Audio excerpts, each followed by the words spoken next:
mentioned by them, the call for riot was given from the loudspeaker of the masjid. If BJP comes into power and this type incident happen, we will ban masjid or any other religion campus which will be used in case of provoking the riots in any area of West Bengal. ये मानसिकता जब percentage बढ़ रहा है, demography change हो रहा है, ये मानसिकता आ रही है। ये मानसिकता इसलिए आ रही है कि ममता बनर्जी ने इनको शय देके रखा है। ओबीसी ए के द्वारा बहुत सारे सब इंस्पेक्टर की भर्ती की गई है विशेष संप्रदाय के लोगों को अपीज करने के लिए। देखिए, तोहा सिद्दीकी साहब ने जिस तरीके का प्रोवोकेटिव स्टेटमेंट दिया है वो बहुत ही शर्मसार कर देने वाली है।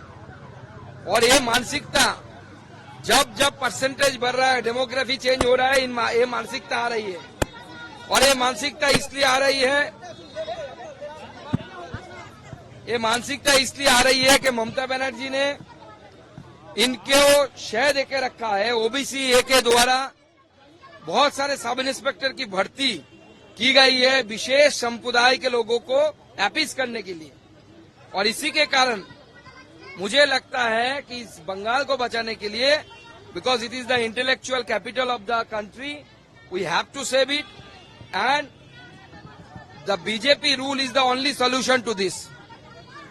Why? Because, as mentioned by them, the call for riot was given from the loudspeaker of the masjid. If BJP comes into power and this type incident happen, we will ban masjid or any other religion campus which will be used in case of provoking the riots in any area of West Bengal.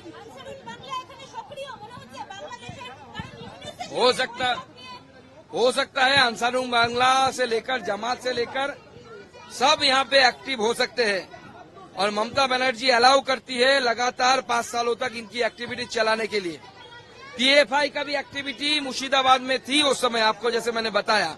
अभी भी video available है कि PFI was active there, PFI organised a camp there and the ceremonial ending ceremony and at the ending ceremony of that camp, the TMC local MLA Maninul Islam, he was present, and when the PFI was banned throughout the country, lots of people were arrested, those are related to PFI, but no one in the state of West Bengal was arrested by the West Bengal police.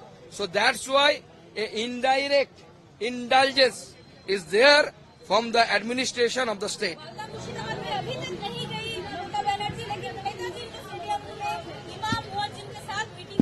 नहीं, वो vote bank appeasement करने के लिए गए हैं। उन्होंने तो अपना रास्ता क्लियर कर दिया। उन्होंने पहले ही बता दिया था कि ये दुधेल गाय है, मिल्किंग काउ है। सो जो कहा उनके वर्षन में अगर मैं बोलूं तो अगर जो गाय दूध देती है उसकी लाद भी अच्छा है। प्रॉब्लम है कि दूध और खीर वो खा रहे हैं, उनके भतीजे खा रहे हैं, लाद हम लोग खा रहे हैं, हिंदू खा रहे हैं। तो दूध पी रहे हैं उनके भतीजे और वो, और लाद हिंदू, कॉमन हिंदू, गरीब हिंदू, वो लाद खा रहे हैं।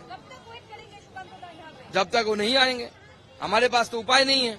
बंगाल में तो डेमोक्रेसी नहीं है, बंगाल में कॉन्स्टिट्यूशन को मानने वाला नहीं है कोई। आपको थोड़ा डिटेल से बता दीजिए, आज आपको भवानी भवन आने का क्या कारण? देखिए, आज सुबह 5 बजे लगभग 8 विक्टिम और 1 बच्चे मालदा रिफ्यूजी कैंप, जो मालदा में वैष्णव नगर कॉन्स्टिट्यूएंसी असेंबली के अंदर पाललालपुर स्कूल में, पाललालपुर गांव में चल रही थी लास्ट 3 दिनों से।